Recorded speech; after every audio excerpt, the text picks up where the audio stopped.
প্রথমে Iran, Israel এবং নিরীহ ফিলিস্তিনিদের মাঝে ভয়াবহ যুদ্ধ শুরু হয়েছে।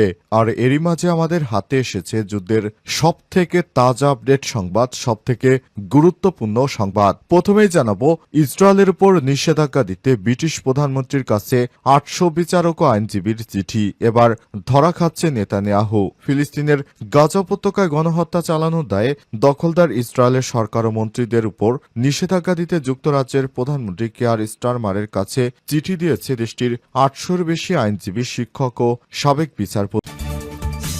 এরপর জানাবো, গাজার স্কুলে ইসরায়েলি বাহিনীর ব্যাপক হামলা, নিহত 19।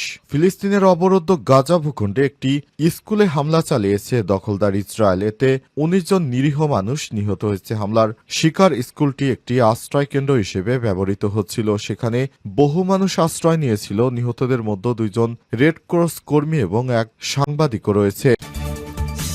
এদিকে ভারতের আসামে বাংলাদেশি খোঁজার নামে মুসলিমদের হেনস্থা করা হচ্ছে।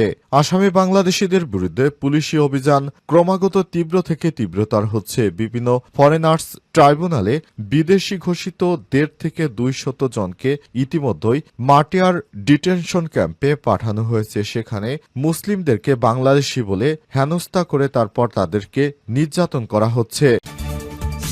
জানাবো, পাকিস্তানের বেলুচিস্তানে স্ত্রী ও সন্তানের সামনে সাংবাদিককে গুলি করে হত্যা। স্ত্রী ও সন্তানের সামনে পাকিস্তানের বিশিষ্ট সাংবাদিক আব্দুল লতিফ বালুচকে নৃশংসভাবে হত্যা করেছে দুষ্কৃতকারীরা। আজ বালুচিস্তান প্রদেশে আওয়ারান জেলার মাস্কে এলাকায় অজ্ঞাত এক সন্ত্রাসীর হাতে গুলিবিদ্ধ হয়েছেন তিনি। এবং সর্বশেষ জানাবো, সীতাকুণ্ডে কোরবানির গরুবাহী ট্রাক ছিনতাই। ঢাকা চট্টগ্রাম মহাসড়ক থেকে ট্রাক ভর্তি কোরবানির গরু লুটপাট করে নিয়ে গেছে। গভীর রাতে চট্টগ্রামে গরু ব্যবসায়ী মাহফুজ আলম ট্রাকে 12টি গরু কোরবানির পশুরহাটে বিক্রির উদ্দেশ্যে রওনা দিচ্ছিলেন। এ সময় ইতিমধ্যে ডাকাতরা ট্রাকটি আটক করে গরুগুলো লুটপাট করে নিয়ে যায়। গরুগুলোর আনুমানিক বাজার মূল্য 20 লক্ষ টাকা। অবশেষে পুলিশের সদস্যরা এসে 12টি গরু উদ্ধার করেছে এবং আমিন 36 নামে এক আন্তজেলা ডাকাত সদস্যকে গ্রেপ্তার করে। প্রিয় দর্শক, এতক্ষণ শুনছিলেন সংবাদ শিরোনাম, এবারে বিস্তারিত। তবে তার আগে বন্ধুরা, অনুরোধ থাকবে এই সংবাদটিতে একটি লাইক দিন। এই চ্যানেলে আপনি নতুন হয়ে থাকলে আমাদের সংবাদটি দেখতে দেখতে চ্যানেলটি সাবস্ক্রাইব করে রাখুন। কমেন্ট করে বন্ধুরা আপনার মূল্যবান মতামত জানিয়ে দিন আপনি বিশ্বের কোন দেশ থেকে বা বাংলাদেশের কোন স্থান থেকে আমাদের সংবাদটি দেখছেন এবং শুনছেন। আর বন্ধুরা, গাজা যুদ্ধে আপনি যদি নিরীহ ফিলিস্তিনিদের ভালোবেসে থাকেন, কমেন্টে ইয়েস লিখে বিশ্ববাসীকে জানিয়ে দিন। সংবাদটি আপনার সোশ্যাল মিডিয়া ফেসবুকে শেয়ার করে বন্ধুদের দেখার সুযোগ করে দিন। এবারে বিস্তারিত। ইসরায়েলের উপর নিষেধাজ্ঞা দিতে ব্রিটিশ প্রধানমন্ত্রীর কাছে 800 বিচারক ও আইনজীবীর চিঠি। ফিলিস্তিনের গাজা উপত্যকায় গণহত্যা চালানোর দায়ে ইসরায়েল সরকার ও মন্ত্রীদের উপর নিষেধাজ্ঞা দিতে যুক্তরাষ্ট্রের প্রধানমন্ত্রী কেয়ার স্টারমারের কাছে চিঠি দিয়েছে দেশটির 800-র বেশি আইনজীবী, শিক্ষক ও সাবেক বিচারপতি। চিঠিতে ইসরায়েলের সংগঠিত আন্তর্জাতিক আইনে গুরুতর লঙ্ঘন বন্ধে দৃঢ় কার্যকর পদক্ষেপ গ্রহণের অনুরোধ করা হয়েছে। এই খোলা চিঠিতে বলা হয়েছে, গাজায় গণহত্যা চালানো হচ্ছে, যেখানে গণহত্যার একটি গুরুতর ঝুঁকি বিদ্যমান। গাজায় যুদ্ধ অপরাধ, মানবতার বিরুদ্ধে অপরাধ এবং আন্তর্জাতিক মানবিক আইনের গুরুতর লঙ্ঘনের ঘটনা ঘটছে। প্রধানমন্ত্রী স্টারমারকে বিষয়ে দ্রুত ব্যবস্থা নেওয়ার অনুরোধ জানানো হয়েছে। চিঠিতে ইসরায়েলের অর্থমন্ত্রী বেজালেল স্মিট্রিসের সাম্প্রতিক মন্তব্য তুলে ধরা হয়। তিনি বলেছিলেন, গাজা উপত্যকার সব ভূখণ্ডে নিয়ন্ত্রণ নিতে চায় ইসরায়েল। হামাস নিশ্চিহ্ন না হওয়া পর্যন্ত গাজা দখল খালি করা অবস্থান চলবে। যুক্তরাজ্যের সুপ্রিম কোর্ট ও অন্যান্য আদালতের সাবেক বিচারপতি সহ বিভিন্ন আইনজীবীরা এই চিঠিতে সই করেছেন, যেখানে যুক্তরাজ্য, ফ্রান্স, কানাডার নেতাদের সাম্প্রতিক একটি বিবৃতির কথা উল্লেখ করা হয়েছে। বিবৃতিতে সব দেশের নেতারা গাজায় চলমান ভোগান্তিকে অসহনীয় বলে অভিহিত করেছেন। দখলদার ইসরায়েলের বিরুদ্ধে এবার পশ্চিমারা উঠে পড়ে লেগেছে। আর বাঁচতে পারবে না নেতানিয়াহু, কারণ নেতানিয়াহুকে কোনোভাবেই আর ছাড় দিবে না পশ্চিমারা। এতদিন ধরে যারা মদত দিয়ে নেতানিয়াহুকে কাঁধের উপর তুলেছিল, এবার তারাই নেতানিয়াহুকে কাঁধ থেকে ফেলে দিচ্ছে। এতে নেতানিয়াহুর বর্তমান অবস্থা খুব খারাপ পর্যায়ে চলে এসেছে।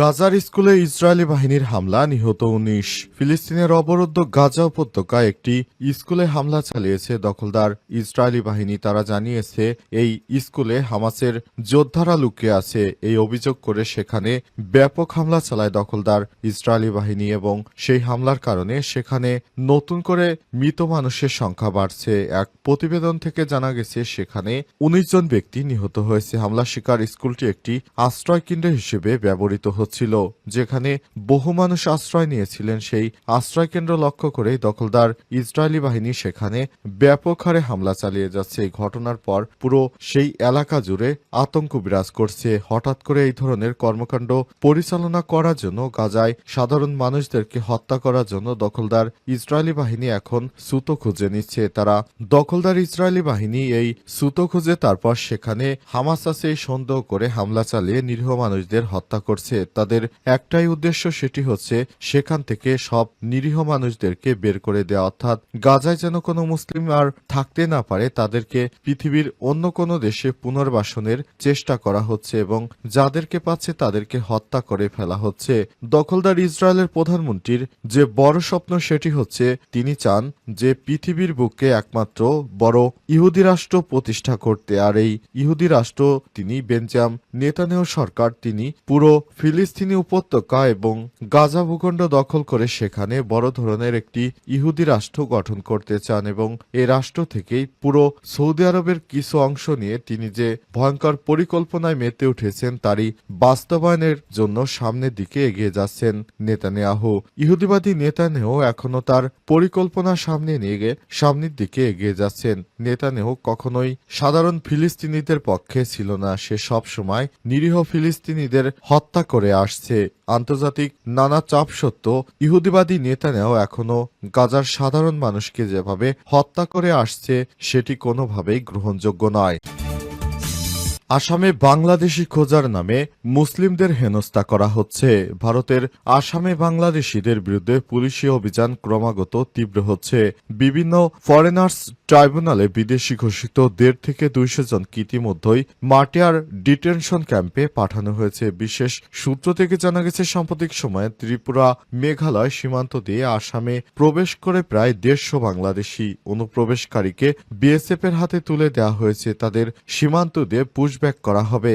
গত শুক্রবার রাতে যে অভিযান শুরু হয়েছিল তার তীব্রতা ক্রমশ বাড়ানো হচ্ছে। বিভিন্ন জেলায় বাংলাদেশিদের খুঁজে বের করতে রাতভর তল্লাশি অভিযান চালাচ্ছে পুলিশ। বাংলাদেশিদের আটক করা হচ্ছে শুধু গুয়াহাটি এবং কামরূপ জেলা থেকে। শতাধিক বাংলাদেশিকে পুলিশ রিজার্ভে এনে তাদের নথিপত্র যাচাই বাছাই ও জিজ্ঞাসাবাদ করছে। এআইইডিএফ এর কংগ্রেসের সংখ্যালঘু নেতাদের অভিযোগ, বাংলাদেশিদের নামে প্রকৃতপক্ষে ভারতীয় মুসলিমদের হেনস্থা করা হচ্ছে। ইউডিএফ বিধায়ক রফিকুল ইসলাম বলেছেন তারা বিদেশ বিরোধী কোনো অবৈধ বাংলাদেশি বিদেশে আসামে থাকুক সেটা তারা চান না, কিন্তু বাংলাদেশি খোঁজার নামে ভারতীয়দের উপর হেনস্থা কোনোভাবেই মেনে নেওয়া যায় না। মধ্য ও বোরাতে সাধারণ সংখ্যালঘুদের আটক করেছে পুলিশ শুধুমাত্র বাংলাদেশি স্নেহভাজন হিসেবে। কংগ্রেসের বিধায়ক আব্দুর রহিমের বক্তব্য, গরু ছাগলের মতো ব্যবহার করা হচ্ছে সাধারণ সংখ্যালঘুদের সঙ্গে।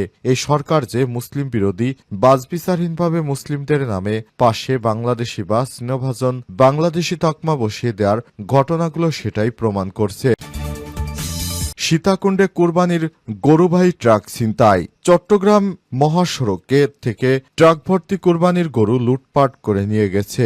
আজ গভীর রাতে চট্টগ্রামের গরু ব্যবসায়ী মাহফুজ আলম ট্রাকে করে ১২টি গরু কুরবানির পশুর হাটে বিক্রির উদ্দেশ্যে চট্টগ্রাম সিডিএ মার্কেট নিয়ে যাচ্ছিল। গাড়িটি ঢাকা চট্টগ্রাম মহাসড়কে সোনাইছড়ি বগুলা বাজার থেকে পৌঁছালে ডাকাতরা ট্রাকটি আটক করে গরুগুলো লুটপাট করে নিয়ে যায়। লুট হওয়া এই গরুগুলোর আনুমানিক বাজার মূল্য ২০ লক্ষ টাকা। এই ঘটনায় ভুক্তভোগী ব্যবসায়ী মাহফুজ সীতাকুণ্ড থানায় একটি অভিযোগ দায়ের করেছেন। পুলিশ অভিযান চালিয়ে আজ ২৬শে মে ভাটিয়ারি ইউনিয়নের বিএসবিএ হাসপাতাল সহ সংলগ্ন রেল লাইনের পাশ থেকে গরুগুলো উদ্ধার করে। এই ঘটনায় জড়িত আন্তজেলা ডাকাত দলের সদস্য তানজির হোসেন আমিন ৩৬ নামে একজনকে পুলিশ গ্রেপ্তার করেছে। সীতাকুণ্ড মডেল থানার ভারপ্রাপ্ত কর্মকর্তা ওসি মুজিবুর রহমান বলেন, ট্রাক ভর্তি কোরবানির গরু লুটের ঘটনায় পুলিশ অভিযান চালিয়ে ১২টি গরু উদ্ধার করেছে এবং লুটের ঘটনায় জড়িত আন্তজেলা ডাকাত দলের একজন সদস্য গ্রেপ্তার হয়েছে। তাকে চট্টগ্রামের জেলহাজতে পাঠানো হচ্ছে। তবে বাংলাদেশে যেন ভবিষ্যতে এই ধরনের কোনো কর্মকাণ্ড না ঘটে সেজন্য অবশ্যই সজাগ রয়েছে আইন শৃঙ্খলা রক্ষাকারী বাহিনীর সদস্যরা। জানিয়েছে পুলিশের সদস্যরা আগের থেকে অনেক বেশি তৎপর। তারা অনেকভাবে অভিযান চালাতে শুরু করেছে যাতে করে দেশে কোনো দুষ্কৃতকারী আর এই ধরনের কর্মকাণ্ড পরিচালনা করতে না পারে।